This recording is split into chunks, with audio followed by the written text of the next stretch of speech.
ವಿಧಾನಸಭಾ ಕ್ಷೇತ್ರದ ರೈತ ಮೋರ್ಚಾದ ಮಂಡಳದ ಉಪಾಧ್ಯಕ್ಷರಾದ ನಮ್ಮ ಆತ್ಮೀಯರು ಹಾಗೂ ಸ್ನೇಹಿತರಾದ ಭೀಮಗೌಡರು ಭೀಮಪ್ಪರವರ ಹುಟ್ಟುಹಬ್ಬವನ್ನ ಜಯರಾಮಣ್ಣನವರ ಒಂದು ಕಚೇರಿ ಆಚರಣೆ ಮಾಡ್ತಾ ಇದ್ದೇವೆ. ಈಗ ತಾನೇ ತಾಯಿ ದುರ್ಗಾ ಪರಮೇಶ್ವರಿ ತಾಯಿಯ ದರ್ಶನವನ್ನ ಪಡೆದು ಆಶೀರ್ವಾದವನ್ನ ಪಡೆದು ಭೀಮಣ್ಣವರು 33 ದಾಟಿದ್ದಾರೆ. ಬಹುಶಃ ಇನ್ನೂ 100 ದಾಟ್ಲಿ ಅಂತ ಆಶಿಸ್ತೇನೆ. ಹಾಗೂ ನಮ್ಮ ಪಕ್ಷದ ಜೊತೆ ಗೋಪಾಲಣ್ಣನವರ ನೇತೃತ್ವದಲ್ಲಿ ಜಯರಾಮಣ್ಣನವರ ಮಾರ್ಗದರ್ಶನದಲ್ಲಿ ಹಲವಾರು ಕಾರ್ಯಕ್ರಮಗಳಲ್ಲಿ ಭೀಮಣ್ಣವರು ಭಾಗಿಯಾಗಿದ್ದಾರೆ. ಅವರ ಜನಪರ ಕಾಳಜಿ ಮುಂದಿನ ದಿನಗಳು ಒಳ್ಳೇದಾಗ್ಲಿ. ಮುಂದಿನ ದಿನಗಳು ಸಹ ಅವರಿಗೆ ಎಲ್ಲಾ ರೀತಿಯ ದೇವರು ಆಯಸ್ಸು, ಆರೋಗ್ಯ, ಐಶ್ವರ್ಯವನ್ನ ಕೊಟ್ಟು ಅಧಿಕಾರವನ್ನು ಕಾಪಾಡಲಿ ಅಂತ ಕೇಳ್ಕೊಂತೀವಿ. ಮಹಾಲಕ್ಷ್ಮಿ ಲೇಔಟು ರೈತ ಮೋರ್ಚಾ ಉಪಾಧ್ಯಕ್ಷರಾದ ಭೀಮಣ್ಣನವರ ಇವತ್ತು ಜನ್ಮದಿನಾಚರಣೆ ಆಚರಿಸ್ತಾ ಇದ್ದೀವಿ.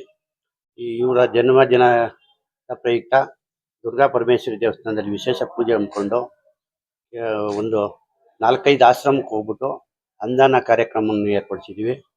ಇವತ್ತು ನಮ್ಮ ಭೀಮಣ್ಣವರು, ನಮ್ಮ ಗೋಪಣ್ಣನ ನೇತೃತ್ವದಲ್ಲಿ ಜಯರಾಮಣ್ಣ ಹಾಗೂ ನಮ್ಮೆಲ್ಲ ಮಂಡಲ ಪದಾಧಿಕಾರಿಗಳ ಜೊತೆ ಯಥೇಚ್ಛವಾಗಿ ಕಾರ್ಯಕ್ರಮದಲ್ಲಿ ಭಾಗವಹಿಸಿ ಪಕ್ಷಕ್ಕಾಗಿ ಮುಂಚೂಣಿಯಲ್ಲಿ ದುಡಿತಾ ಇದ್ದಾರೆ. ಅವ್ರಿಗೆ ಮುಂದಿನ ದಿನಗಳಲ್ಲಿ ಪಕ್ಷದ ವತಿಯಿಂದ ಒಳ್ಳೆಯ ಸ್ಥಾನ ಸಿಕ್ಕಲಿ. ಆಮೇಲೆ ಇಲ್ಲಿ ಈ ಭಾಗದಲ್ಲಿ ಜನಪ್ರಿಯ ನಾಯಕರಾಗಲಿ ಅಂತ ಆಶಿಸ್ತಾ ಇವರ ಜನ್ಮದಿನ ಪ್ರಯುಕ್ತ ಶುಭ ಕೋರ್ತಾರೆ. ಇವತ್ತು ಹುಟ್ಟುಹಬ್ಬದ ಪ್ರಯುಕ್ತ ಬಹಳ ಸಿಂಪಲ್ ಆಗಿ ಕೇಕ್ ಕಟ್ ಮಾಡೋದು ಬೇಡ ಅಂತ ಅನ್ಕೊಂಡಿದ್ವಿ. ಎಲ್ಲ ಒಂದು 10-12 ಆಶ್ರಮಗಳಿಗೆ ಹೋಗಿ ಎಲ್ಲದಕ್ಕೂ ಅನ್ನದಾನ ಏರ್ಪಡಿಸಿದ್ವಿ.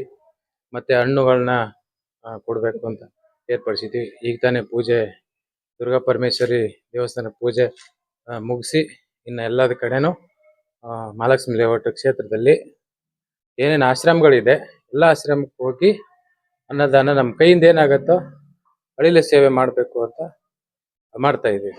ಈ ಭಾಗದ ಮುಖಂಡರು, ಜನಪ್ರತಿನಿಧಿಗಳ ಸಹಕಾರ ಯಾವ ತರ ಇದೆ? ಎಲ್ಲರೂ ಸಹಕಾರ ಕೊಟ್ಟಿದ್ದಾರೆ. ಆದರೆ ಈಗ SIR ನಡೆಯೋದ್ರಿಂದ ಸ್ವಲ್ಪ ಕೆಲಸ ಕಾರ್ಯಗಳು ಇರೋದ್ರಿಂದ ನಾವು ಕೂಡ ಬಿಜಿ ಇದ್ವಿ. ಆದರೆ ಇವತ್ತು ಒಂದಿನ ಎಲ್ಲ ನಾವು ಸೇವೆ ಮಾಡಬೇಕು, ವೃದ್ಧಾಶ್ರಮಗಳಿಗೆಲ್ಲ ಹೋಗ್ಬೇಕು ಅಂತೇಳಿ ಒಂದು ನಿರ್ಧಾರ ತಗೊಂಡು ಎಲ್ಲ ಆಶ್ರಮಕ್ಕೂ ಹೋಗ್ತಾ ಇದ್ದೀವಿ. ಮತ್ತು ಗೋಪಾಲಣ್ಣ ಅವರು ಕೂಡ ಏನು ಅನ್ನದಾನ ಆಗಿರ್ಬೋದು, ಅವರು ಭಾಳ ಇಡೀ 224 ಕ್ಷೇತ್ರದಲ್ಲಿ ಮೊದಲನೇ ಸ್ಥಾನದಲ್ಲಿರ್ತಕ್ಕಂಥದ್ದು ಗೋಪಾಲಣ್ಣ.